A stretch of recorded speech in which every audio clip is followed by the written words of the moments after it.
Hola, ¿cómo les va? Bienvenidos a una nueva edición de Conexión BMD con... Diga su nombre. Fernando Moro, un gusto, ¿cómo les va? Y con el señor... Mario Casalongue. Muy bien, así va. Pablo Dócimo. Ah, bueno, ahora sí. Parecemos los tres chiflados. Sí, sí, la verdad que sí. Yo sería Moe en este caso. No, o Curly, porque... Curly. El pelado es Curly. Claro.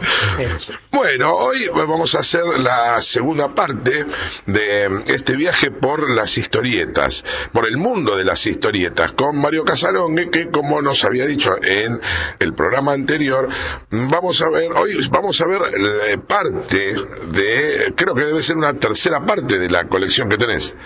Sí, porque el resto está desparramada por todos lados. Sí. Por toda la casa. Este es el galpón, después está la parte de arriba. Sí. Bueno, fantástico. No me quiero imaginar lo que debe ser la historia. Claro, es la tercera parte. Completa, ¿no? Está loco este muchacho. Sí, bueno, muy loco. Bueno, fantástico. A ver, ¿por dónde empezamos, Mario? ¿Qué tenemos acá? Empezamos por la parte de arriba. La parte de arriba es historieta seria, no sé si se puede ver, Gilgamesh el Inmortal. Gilgamesh el Inmortal es un personaje creado por Lucho Olivera, correntino, que el primer guionista que tiene Lucho, primero que lo dibuje y lo guiona el propio Lucho, y después lo retoma Robin Wood, que lo hace popular en la revista D'Artagnan. Gilgamesh el Inmortal está basado en una historia real, porque Gilgamesh el Inmortal era un rey sumerio que buscaba la inmortalidad. De esta historieta se habrán hecho, no sé, 400, 500 capítulos con guiones de Ricardo Ferrari, Armando Fernández, Alfredo Grassi, Robin Wood, así que bueno, toda la parte de arriba está dedicada prácticamente a personajes de Robin Wood. Dago, por ejemplo. Esta no es muy conocida. Y la verdad que sí. ¿Sí? La verdad que sí. Dago nació con la revista de Nippur Magnum, que es una especie del Conde de Montecristo, traicionado por su mejor amigo César Renzi. César Renzi es Dago. ¿Por qué Dago? Porque Giacomo Barazzutti, su mejor amigo, lo lleva a una canoa, digamos, en plena Venecia, y le clava un puñal, una daga. Y Dago, César Renzi es rescatado por un grupo de piratas al mando de Barbarroja con la daga en la espalda, por eso lo bautizan como Dago. ¿Sí? También la historieta dura hasta el día de hoy. Ha sido guionado por Ray Collins, Eugenio Zapetro, que es el seudónimo que utiliza Ray Collins, Néstor Barron, el mejor guionista argentino lejos en la actualidad, Armando Fernández, Ricardo Ferrari, y dibujos de primero originalmente por Salinas, y hoy por hoy tiene casi todos los dibujantes de Argentina lo han dibujado, hasta Lito Fernández, que Lito Fernández ha dibujado a Dennis Martin, Grace Eriksen, Martin Hell, todos personajes de Robin Wood. Acá arriba está lleno de personajes de Robin Wood. A ver qué podemos encontrar por acá. Gilgamesh, todo Gilgamesh, Dago, Gilgamesh, y acá hay de todo. Acá hay básicamente Dago y Gilgamesh. Bueno, ¿abajo qué tenemos? Y abajo tenemos, interesante lo de abajo, Vamos a sacarle la bolsita. Eso te iba a decir, la bolsita obviamente es porque... La bolsita para protegerlo. Claro. Pero digo, básicamente acá lo que tenemos es personajes insignes, Andanza de Patrusú y Locuras de Isidoro. Esta puede ser que es de la última época. Esta fue reeditada por no por la editorial de Dante Quinterno, sino por otras editoriales más modernas. Esta sí es de la época. Esta es de la época de Dante Quinterno, esta es de otra época, de la época más moderna de ahora. Patrusú fue un personaje creado con otro nombre distinto, que tenía que ver con la pasta de Uruzú. En ese momento había un caramelo que se hacía con la pasta de Uruzú, por eso el nombre Patoruzú. Y quien lo recibía era Isidoro Cañones, que lo recibía cuando Patrusú venía del tren en la Patagonia. Personaje creado por Dante Quinterno, impresionante, duraron 50, 70 años, se hicieron películas con ambos personajes, y después se dividieron en, Locuras de Isidoro. Isidoro era el padrino de Patoruzú. Así es. Isidoro siempre fue un chanta, un vividor, estilo el Mono Mario, estilo Piturro. Y después Isidoro cobró tal protagonismo dentro de la historieta de Patoruzú que terminó teniendo su propia historieta, siempre rodeado de mujeres lindas, champán, lujos, casino y carrera de caballos. Y Patoruzú, un indio noble venido de la Patagonia, como una especie de superpoderes, sería nuestro primer superhéroe, digamos, además de Sonomán. Son dos historietas independientes que en el momento nacieron de la mano uno del otro. No sé si, bueno, estábamos por acá, ¿no? Acá estamos con, me tienen que dar tiempo, ¿eh? El tiempo es tirano. Sí. El tiempo es tirano. Entonces este laburo lo debimos haber hecho antes. Acá estamos con García Ferré, ¿sí? García Ferré, creador de la revista Anteojito. Acá tenemos a Hijitus, también otro superhéroe, que tiene un sombrero con una hélice que sale del sombrero y dice sombreritus, y sale volando. Y acá tenemos al Arguirucho, que es un personaje, es como un ratón, personaje medio tonto, digamos, que por eso se llama Desventuras del Arguirucho, que tiene una especie de hijastro, alguien que ha adoptado, que se llama Raimundito, que bueno, cometen todo tipo de desventuras y siempre tienen un final feliz, ¿sí? Esto sería el mundo de García Ferré, que García Ferré ha creado más de 200 personajes. Bueno, creo que los primeros fueron, no sé si los primeros, pero Anteojito y Antifaz debe ser el más popular. Claro. Bueno, acá vamos a detener, acá tenemos ya forma parte de nuestra historieta, a ver. Acá tenemos a Piturro, quien les habla adquirió los derechos. Piturro, o sea que ahora Piturro es tuyo, digamos. Piturro es mío. Piturro lo creó en mediados de los años 70 el amigo que tiene 85 años, Julio Olivera, que Piturro es un personaje, es un cordobés, chanta, pícaro, estilo Isidoro Cañones. Claro, la versión, digamos, del interior de Isidoro, digamos. La versión cordobesa de Isidoro Cañones. Aparte, es humilde, o sea, Isidoro vive con el tío que es millonario y no. Piturro vive en una pensión. Vive en una pensión. Una pensión con la tetina, que él le tiene unas ganas enormes a la tetina. No es tetinucha. Tetina. ¿Tetina o tetinucha? Tetina. Que en los primeros capítulos era titina y después le pusieron tetina por la anatomía de ella, digamos, ¿sí? Tetina, digamos. Y vive en una pensión, le tiene unas ganas enormes, pero la mamá de Tetina, que es una señora obesa, grandota, no deja que se le acerque Piturro. Y Piturro es un vago que no le gusta laburar, como Isidoro Cañones, no le gusta laburar, y vive siempre de lo ajeno, digamos, pero sin caer en el alcohol. Piturro no toma alcohol. Claro. Es muy difícil verlo a Piturro como Isidoro Cañones, en el sentido de que los dos son fanáticos de las mujeres, pero Piturro no toma alcohol, no juega, no timbea, claro. sí tiene una perdición enorme por el sexo femenino, digamos. Y Juan Tiento es la versión gauchesca de Piturro. Ajá. Digamos, sería un Piturro gaucho, digamos. Ahora, una especie de Martín Fierro, pero versión Piturro. Vos sabés que ahora, haciendo memoria, sí, había algo muy característico de Piturro, sí, que eran los besos de Piturro. Bueno, los besos de Piturro son unos besos tipo ventosa. Claro. Son unos besos tipo ventosa, son unos besos que abarcan toda la cara completa de la mujer. Claro. Y a diferencia de Isidoro, porque Isidoro nunca tuvo novia, Isidoro. No se le conocen romances. A Isidoro se lo ve bailando con chicas muy despampanantes, muy bonitas, claro, pero no se le conoce novia. Y no tuvo, pero tampoco. Pero deja entrever Dante Quinterno en Isidoro, como de que Isidoro frecuenta varias chicas. Claro, lógico. Después se hace muy amigo de Cachorra. Hay una dualidad con Cachorra, porque Cachorra es como una especie de amigovia de Isidoro. Claro, exacto. Es la hija de Bazooka, Isidoro Cañones y Cachorro Bazooka, porque los parientes de Isidoro son bazooka, metralla, cañones, ¿viste? Tenían como eran militares, tenían nombre de... Y Cachorra sería como una especie de prima o amigovia con derecho a roce. Exacto. Con derecho a roce, pero no se muestra con besos ni nada por el estilo. Exacto. No es el caso de Piturro, hay escenas eróticas muy jugadas. Sí. Yo le pregunté a Julio Olivera, que es mi amigo personal, creador de Piturro, ¿qué no haría hoy en estos tiempos? Por ejemplo, me dice don Julio Olivera, que le mando un abrazo grande, cuando me vea seguramente se va a emocionar, y no haría Piturro corriendo detrás de una chica gorda, por ejemplo.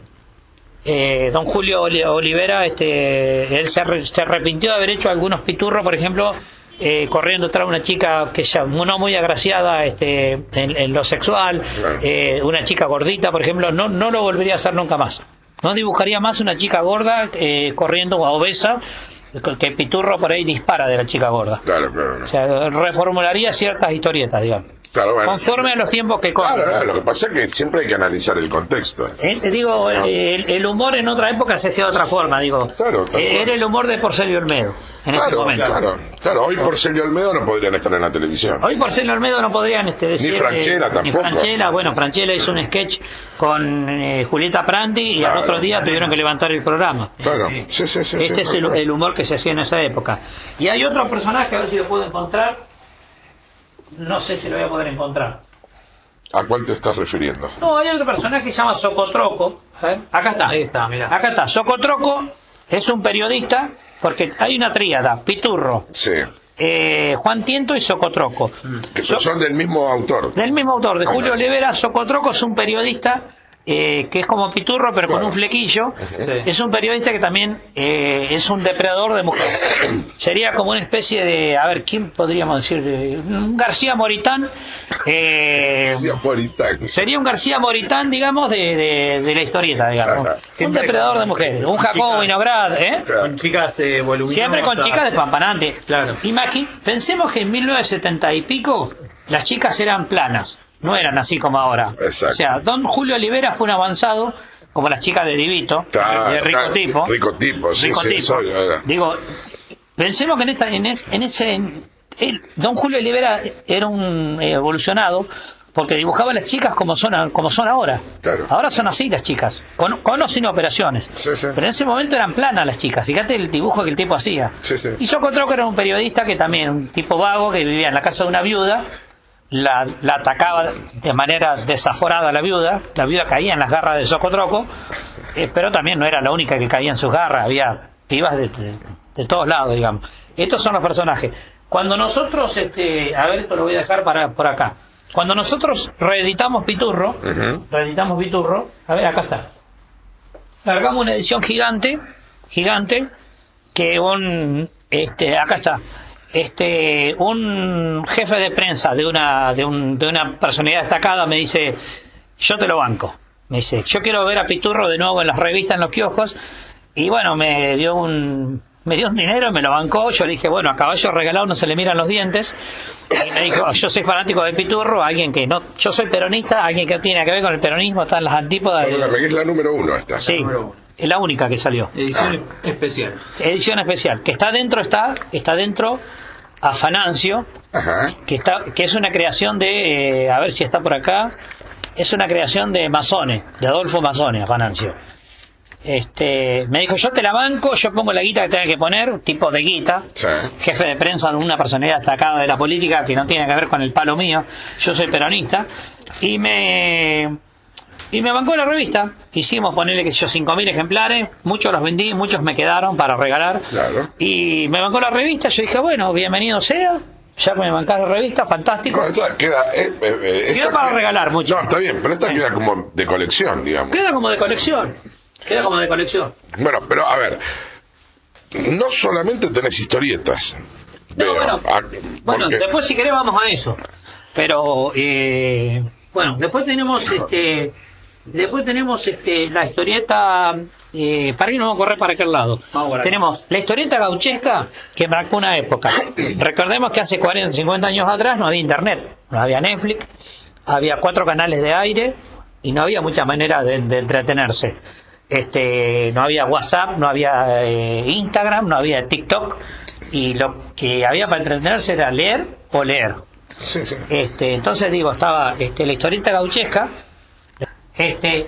todo el gaucho estilo Martín Fierro, que estaba siempre perseguido por la justicia, o la lucha de, a ver si está por acá, Fabián Leyes, esta vez Fabián Leyes, o el Winca, que eran dos personajes que eran perseguidos, el Winca o Fabián Leyes, perseguido por la justicia. La historieta gauchesca garpaba muchísimo, garpaba mucho.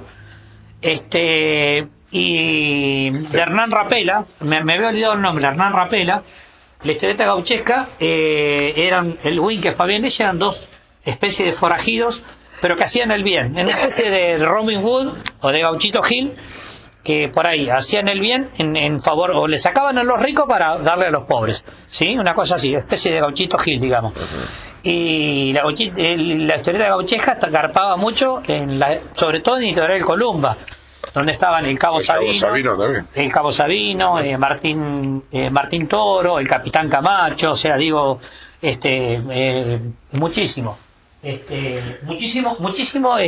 muchísimos lectores en la historieta gauchesca. Después, ya de otro origen, de origen francés, que lo nombramos en el capítulo anterior, Asterix y Obelix, ¿sí? De Goscinny y Uderzo. Fíjense la preponderancia y la importancia que tienen Asterix y Obelix, que en The Walking Dead, que tiene su propio cómics, que ahora lo vamos a mostrar. Sí. Un caballo en The Walking Dead, en Daryl Dixon, en una serie de Daryl Dixon, un derivado de Walking Dead, que salió en una de las plataformas últimas. Uno de los caballos se llama Obelix, para que se entiendan que Obelix en Francia es como nuestro Patoruzú, digamos. Claro. Después hay otra especie de cómic que termina introduciéndose en la Argentina, que a mí me encanta, que es el western. Exacto. El western es el cómic de los cowboys, ¿sí? Columba también tuvo muchos cómics de western. A mente que el western tiene un cómic. Abrilo así mostramos cómo era Sí. El western. El llanero solitario dibujado, ¿no? Es el llanero solitario, como también el Zorro tuvo su propio El cómic. Zorro lo tuvo, sí. El Zorro ha tenido su propio Roy cómic. Rogers. Exactamente, Roy Rogers. Y también las revistas de Columba han tenido cómics de western, como por ejemplo Dan Flynn, y otros cómics de Ray Collins, Eugenio Zapietro, que firman como seudónimo como Ray Collins, muchos cómics de western, y también la editorial la editorial Record, que ha tenido muchos western, como por ejemplo un indio de Canadá que se llamaba Ticonderoga. La verdad que el western en Argentina y en América Latina se ha vendido cualquier cantidad. A ver qué más hemos seguido recorriendo por acá. Bueno, revistas humorísticas, Bueno, hay cualquier cantidad. la famosa humor. La famosa humor, tenemos eroticón, tenemos satiricón, que debe estar dando vuelta por acá, tenemos eroticón, revistas de humor, cualquier cantidad. Digamos, humor, esta revista de humor se dio el lujo de meterle el dedo en el tuje a la dictadura militar. Exacto. Fue la única revista que era contestataria cuando en la dictadura había revistas que eran censuradas, sacadas de circulación, o voladas de los kioscos. Esta revista, Humor, hablaba mal de la dictadura abiertamente. De por sí hubo ediciones completas que sacaron de circulación. fueron sacadas de los kioscos de circulación. Los periodistas fueron perseguidos por la dictadura. Una revista muy atrevida, pero muy perdóname, atrevida. Sí. Humor y Satiricón no compitieron. No porque Satiricón salió después de Humor. No, lo que pasa es que Satiricón tenía un estilo más. Satiricón era más tirando a lo erótico. Claro. Era exacto. más erótico. No, está bien. Este era humor político. Perfecto, pero me refiero a que no fueron contemporáneas. Me parece que Satiricón era de 1970 y está un poquito más adelante. Llega más adelante. Me parece después de Satiricón. No, Y después a mí me estaba parece- Eroticón también. Me parece, a mí me no parece quiero que es hablar al pavadas, revés. no quiero A mí hablar me parece pavadas. que primero salió humor y después satiricón. No quiero hablar estupideces. Bueno, Esto de acá a mí me encanta, la verdad. Bueno, esta es la edición impresionante. completa. Esta es la edición completa de Nippur de Lagash. Nippur de Lagash. Acá hay 500 capítulos de Nippur de Lagash completa. Fue la historieta más vieja, yo decía, con Patoruzú. con Patrusú y con el Cabo Sabino. Cuidado, no me rompa nada, por favor. No, pero... ¿Estos que salieron por semana? ¿Cómo salieron estos? No, estos son, perdón, estos son capítulos que se vendieron hasta hace 5 años atrás en los kioscos y salía Claro. uno por semana, que salieron, si vos juntás todo Claro, esto, sí, te compras un auto 0 kilómetros. Claro. Mis hijos me dicen que cuando yo me muera lo van a vender. Sí. Yo dije, mientras yo esté vivo... Pero esto es no. más actual. Esto es más actual. Son estos primer guión de historia para Lagash que contábamos en el capítulo anterior, en la emisión anterior, contábamos el primer capítulo que hizo Robin con Lucho Olivera. Después hubo otros autores, lo continuó siempre Robin, pero mezclado con otros autores y dibujado por otros dibujantes. Lucho Olivera lo dibujó al principio. Después lo continuó Sergio Mulco, Leopardi. ¿Sabes por qué hablo? Me gustaría hablar de Leopardi, porque Leopardi es fundamental en la vida de Nippur, porque en algún momento de Nippur, un hitita, que los históricos enemigos de Nippur, que es sumerio, los hititas eran históricos enemigos de los sumerios, lo hiere con un flechazo en el ojo, o sea, lo mutila. Ah, claro, Lo porque después mutila. aparece con un parche en el ojo. Claro, en la mitad de la historieta, Nippur pasa a tener un parche en el ojo. Exacto. Cuando cuenta Robin en un documental que cuando Nippur empieza a tener un parche en el ojo, claramente ese episodio, se agota la revista. Tienen que hacer una segunda edición porque la revista termina agotándose. ¿Sí? Y Nippur, cuando tiene el parche en el ojo, en unos 10, 15 capítulos restantes, aparece como vencido, como quebrado, como encerrado en una cueva, como que no quiere saber más nada de la vida, disminuido. Imagínate, Nippur, un coloso de 2 metros de altura, de golpe herido por una flecha, porque haber querido salvar a una chica de la que estaba enamorado, un hitita lo hiere con un flechazo y el tipo termina como vencido. Hasta que un niño muere por culpa de él y vuelve a ser el Nippur de antes. Ajá. El Nippur coloso, musculoso, pero ya con un parche en el ojo. Ajá. ¿Sí? O sea, fue el primer guionista de Columba que se animó a mutilar Robin Wood a un héroe, digamos. Al héroe, claro. ¿Sí? Y acá todo lo que está en bolsitas, es todo lo que es las revistas de Columba. Perfecto. El Tony, D'Artagnan, Fantasía, Intervalo, Nippur Magnum, ¿sí? No sé si lo podemos mostrar, Sí, claro. ¿sí? Acá tenés personajes por doquier. Después las revistas de Columba se pasaron del blanco y negro al color. Claro. Y las revistas de Columba, a ver, acá tenés. Y las revistas de Columba, ¿por qué dejó de salir Editorial Columba? ¿Por qué terminó? Creo que por el auge de ¿por qué se terminó Editorial Columba, la editorial más popular de América Latina? Creo que primero por el auge de Internet. Empezó Internet, Claro. las plataformas digitales, Netflix, todo eso, la gente se volcó al cine a mirar películas por todos ese tipo de... Claro, exacto.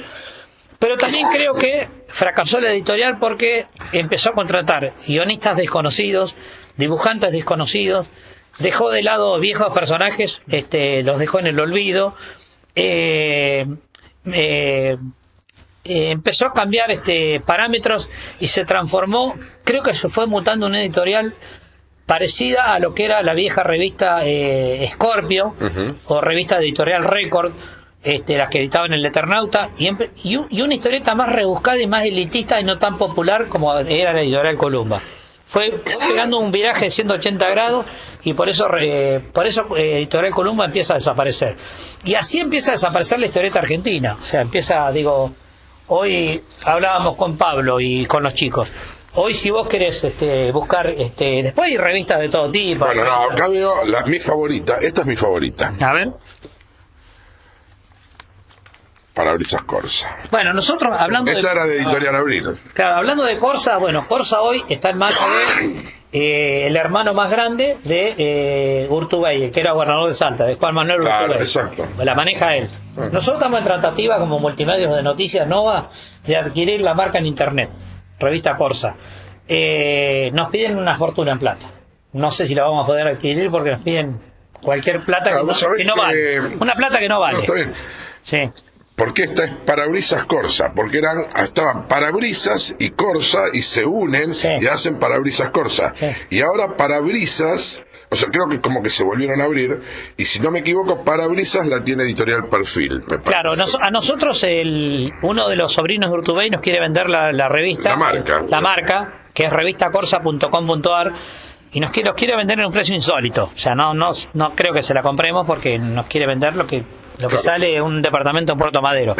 ¿Pero está activa la página? La página está inactiva hace 4 años. Pero nos piden un dinero que no... Claro, que sí, que exactamente. Se quiere ser millonario con nosotros. Y después hay una colección gigante acá que son discos de vinilo y discos de pasta gigante. Bueno, pasamos a otro rubro. Otro rubro que no tiene nada que ver con No, está bien, sí, claro. Que han vuelto. Sí, claro, pero acá tenés un mundo gigante de historietas, ¿viste? ¿Me entendés? Gigante, ¿viste? A ver qué hay acá. Bueno, Historieta Revolver es Historieta Revolver es una editorial que inauguró, para ir más o menos cerrando el ciclo, ¿no? Capaz que nos quedan muchas cosas afuera. Ahora te voy a mostrar algo que me quedó en el tintero. Historieta Revolver es una editorial que inauguró Néstor Barron. Qué linda encuadernación, ¿Sí? Me encanta. Néstor Barron, que es una especie de guionista que es el sucesor de Westergel y de Robin Hood, el guionista más monumental que ha dado la Argentina, guionista inclusive de novelas argentinas, que yo estudié guionista de historieta con él, para despuntar el vicio, no para guionar historieta, nada por el estilo. Que me contó que una vez en una novela famosa de Canal 9 mató a un personaje, el rating bajó estrepitosamente y lo volvieron a... Claro, tuvieron que revivirlo. Entonces él le dice, Romay le dice, hay que revivir a Pablo Dócimo.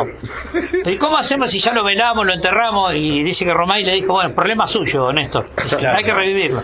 Revivieron el personaje, el rating de la novela volvió a subir. Perdón, ¿y cómo se sabe cómo hizo para revivirlo? No sé, ¿viste cómo hacen en los cómics? Sí, claro. Que se muere, por ejemplo, Bueno, perdón, a Superman lo mataron y lo tuvieron que revivir. En Marvel, a Norman Osborn, que es el Duende Verde, lo mataron 200 veces.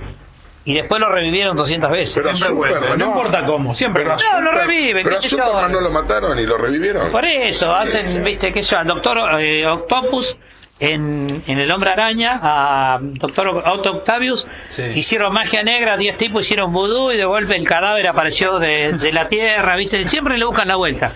Una cosa me estuve olvidando, acompañado. Seguime chango, diría. Me estaba olvidando a ver, ya sé, creo que no Don Nicola. Creo que no lo mostré, pero... No, Don Nicola no lo mostraste. Si estás hablando de Don Nicola. Bueno, Don Nicola era un personaje... No, era divino, era divino. Claro. Don Nicola era un tano renegado, calentón, enojón, gritón. No sé a quién me hace acordar. Que tenía un montón de casas en inquilino. Claro, un conventillo. Un conventillo, donde le alquilaba piezas a un montón de gente. Escrito por Héctor Torino, y había personajes de toda la haya, un sujeto malvado llamado Barrabás, que tenía una galera, un tipo que hacía maldades todo el tiempo, y Torino inventó 100, 200 personajes. Claro, porque estaban adentro del conventillo. Estaban adentro del conventillo. Lo que pasa es que era propio de la época. Era propio de la época. En esa época, cuando venían los inmigrantes italianos, especialmente los italianos, que eran españoles, franceses, alemanes también, pero iban a parar al conventillo. Y Don Nicola era el dueño de un conventillo. Exactamente. Claro, qué lindo. Bueno, Mario, la verdad... Para. Y para ir cerrando, nos quedaríamos a vivir realmente. No, pero para ir cerrando, viste, la contracara, la competencia de Editorial Columba era la revista Scorpio, que era de la editorial Record, que yo me junté a tomar café varias veces con entonces se llama Alfredo Scuti o Adolfo Scuti, que hubo intentos de revivir la revista Scorpio, pero es una historieta más elitista, más no tan popular, más sofisticada, digamos. De acá, creo que de acá salió el Eternauta. O por ejemplo, Westergel publicaba muchas historietas acá que en Columba se las descartaban. Le decía, mira, no va con nuestra forma de... Con el estilo nuestro, y las publicaba acá. Escúchame, Mario, y Scorpio. Esta era la competencia de D'Artagnan, el Tony, Fantasía, Intervalo, ¿sí? ¿Y esta editorial qué otras revistas sacaba? No las recuerdo, pero una que era más o menos famosa se llamaba Tidbits. Pero no eran famosas, nada por el estilo. Después por ahí en alguna parte tiene que estar la revista Nocturno, que era de fotonovelas, claro, que es otro rubro parecido al de la historieta, como primo hermano, digamos, pero que eran fotos con globitos arriba. Claro, era eso. Increíble, la verdad. Vos creo que dijiste que eras un aficionado, te presentaste algo así. Sí. Yo, la verdad que nos diste una introducción, una explicación. Masterclass. La verdad, yo me voy sabiendo un montón de cosas, creo que la gente está conmigo, y obviamente que te agradecemos por dejarnos entrar a este lugar donde tenés toda esta colección maravillosa, que obviamente nos recibiste a todo este equipo que también trabaja mucho. Ustedes van a decir qué pesado que es este tipo. A ver. Pero si ustedes quieren hacer algo más amplio sobre la historieta argentina, para que no se pierda, acá en La Plata hay un tipo que se llama Miguel Dao, que es amigo mío, que tiene 60, quizá un poquito más, que de la historieta cómica sabe muchísimo, todo lo que es Afanancio, Capicúa, Cariseca, Piantadino, Piturro, Lupín, y de la historieta seria, todo lo que es de Editorial Frontera, Récord, Columba, Ariel Avilés en Bernal Quilmes, yo tengo acceso a los dos. Cuando ustedes me digan, los llamamos, hacemos esto mismo que estamos haciendo acá, y ellos saben 100 veces más que yo, y calculo que deben tener un archivo 100 veces más grande que el mío. Son tipos que la tienen súper clara. Digo para que esto, en un momento cuando nosotros dentro de 150 años pasemos a mejor vida, la gente ve y diga, mirá esto. Lo que había en esa época. No, aparte que como le dijo el tal Pavali a Juan Salvo en el Eternauta, lo viejo sirve, lo viejo funciona. Exacto, claro. Exacto. Marito, 1.000.000 de gracias. Gracias de verdad. Y muy linda, porque yo también soy aficionado a las revistas en general y las historietas en particular, no tanto como Mario, pero que sí, me gustan mucho. Una reflexión, porque seguramente nos van a ver muchos jóvenes del otro lado. Seguro. Si los jóvenes pasaran más tiempo con una revista, un libro, un diario en la mano, leyendo, y no con un celular, seguramente, independientemente si nos gobierna alguien de izquierda o de derecha o de centro, tendríamos otro país. ¿Sí? Solamente la verdad que sí. Hay que leer. Exacto. Gracias, Mario. Gracias. Un placer estar acá por toda esta historia que nos hiciste, y a ustedes, como siempre, les agradecemos el estar una vez más con nosotros. ¿En dónde? En Conexión BMD, para contar buenas historias como la de hoy. Chao, hasta la semana que viene. Chao.